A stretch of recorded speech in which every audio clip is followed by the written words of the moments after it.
Dubai की princess एक रात सोना चाहती है इस बॉलीवुड एक्टर के साथ जिसके लिए वो किसी की भी जान ले सकती है। और वो जहां पैसा उड़ाती है वो देख के एलॉन मस्क के भी पसीने छूट गए। और कैसे एलॉन मस्क दुबई को पूरी तरीके से बर्बाद करने वाला है, तैयार है उसका मास्टर प्लान। और क्यों मस्क ने इंडियन होने के कारण ट्विटर के सीईओ पराग अग्रवाल को ट्विटर से लात मार कर निकाल दिया। दुबई आने वाले समय में पूरी तरह से बर्बाद हो जाएगा और इसे बर्बाद करने वाले होंगे दुनिया के सबसे अमीर शख्स एलॉन मस्क। एलॉन मस्क ने दुबई को बर्बाद करने की पूरी प्लानिंग कर ली है और इसे बचाने के लिए दुबई के प्रिंस के पास इसका कोई तोड़ भी नहीं है। असल में दुबई की इकोनॉमी का एक बहुत बड़ा हिस्सा वहाँ की टूरिज्म पर निर्भर है।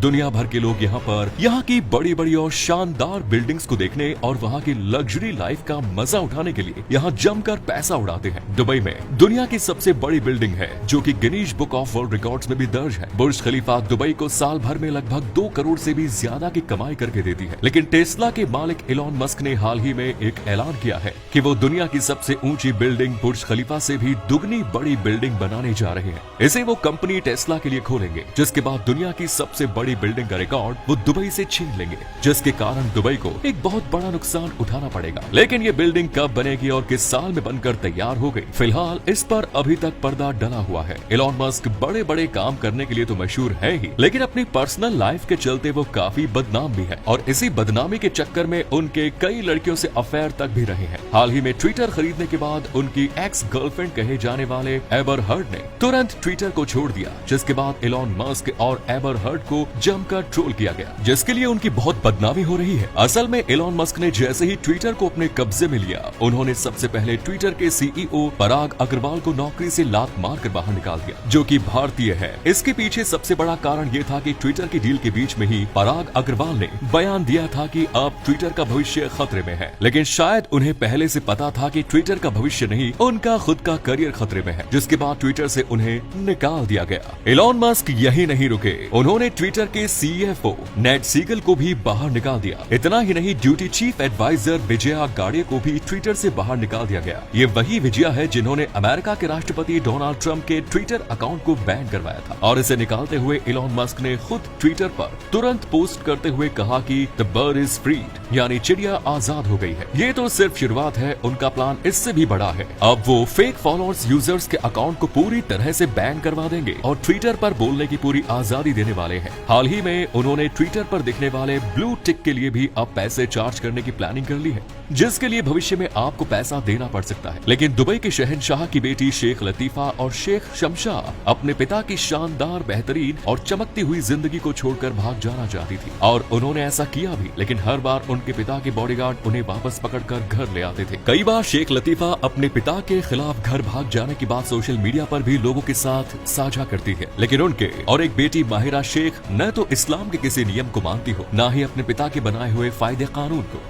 दुबई की शहजादी माहिर शेख के पास इतना पैसा है कि अगर उसे गिनने के लिए दिन रात मशीनें भी लगा दी जाए तो भी वो 4-5 दिन में नहीं गिना जाएगा। ये अरब की सबसे खूबसूरत और हसीन शहजादी मानी जाती है। उसे घोड़ों से बेहद प्यार है और यही कारण है कि उसने इसके पास दुनिया की सबसे बेहतरीन 11 घोड़े हैं, जिनकी कीमत करोड़ों में है। लेकिन सबसे महंगे घोड़े की कीमत 26 करोड़ है। इन घोड़ों के रखरखाव के लिए भी दुबई की शहजादी हर साल लगभग 30 करोड़ यूं ही उड़ा देती है। घोड़ों के अलावा शहजादी के पास दुनिया की सबसे महंगी और टॉप मॉडल की गाड़ियां हैं, जिन पर उसने पैसा जमकर उड़ाया है। इसके अलावा लगभग 18 करोड़ की ला फरारी गाड़ी भी उनके कलेक्शन में है। ये तो सिर्फ ट्रेलर भर है। माहिरा शेख के कपड़ों की कीमत भी लाखों में होती है, जिसे वो डिजाइनर टाइफैनी एंको से डिजाइन करवाती है। इसकी एक ड्रेस की कीमत 66 लाख है, जिसके साथ वो लगभग 2 करोड़ रुपए के हैंड बैग रखती है। शहजादी के पास इतना पैसा है कि उसने लगभग 10 बिलियन के घर को खरीदा है, जिस पर हर साल लाखों रुपया सिर्फ रखरखाव का खर्च होता है। दुबई की ये शहजादी अपने पिता के साथ रियल एस्टेट में भी जमकर पैसा लगाती है।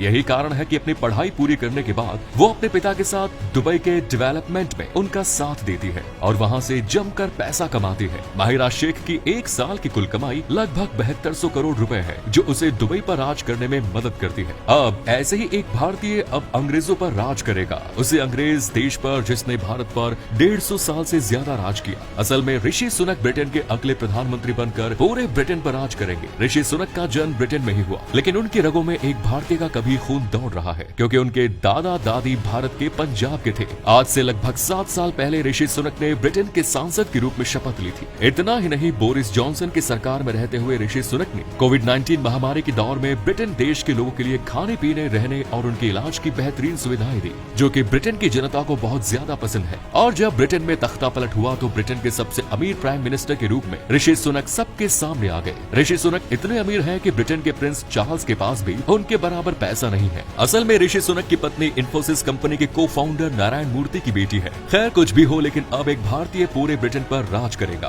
पर इस पर आपका क्या कहना है, कमेंट्स में जरूर बताएं। अब हम आपको बताते हैं टर्की और पाकिस्तान का डर्टी गेम। अंतर्राष्ट्रीय मंच पर टर्की को भारत के खिलाफ बोलता हुआ और पाकिस्तान के साथ खड़ा हुआ अक्सर दिखाई देता है, लेकिन अब इन दोनों की ऐसी हरकत सामने आई है जिसके बाद पूरी दुनिया इनकी इस गंदी हरकत से हैरान है। असल में पिछले कुछ वक्त में भारत की इमेज को दुनिया के सामने मुसलमान लोगों पर अत्याचार करने की बनाकर पेश की गई, लेकिन अब पता चला है कि इसके पीछे टर्की और पाकिस्तान का हाथ है। इन दोनों देशों ने मिलकर भारत के खिलाफ एक ऐसी साइबर टीम बनाई है जिसका काम ऐसी वीडियो को दुनिया के कोने कोने तक पहुंचाना है जिसमें भारत की इमेज को मुसलमान लोगों के ऊपर अत्याचार करते हुए दिखाया गया, जिससे भारत की छवि को दुनिया भर में खराब किया जा सके। इस बेहुदा हरकत पर आप लोगों का क्या कहना है, कमेंट्स में जरूर बताएं। उसके साथ साथ हम आपको बताते हैं कि कैसे पाकिस्तान के इस फिल्म ने दुनिया में हल्ला मचाया हुआ है। पाकिस्तानी फिल्म ने RRR के रिकॉर्ड को तोड़ते हुए पूरी दुनिया में तहलका मचा दिया। The land of Maula Jatt दुनिया भर में ओपनिंग के मामले में सबसे ज्यादा कमाई करने वाली पहली पाकिस्तानी फिल्म बन गई।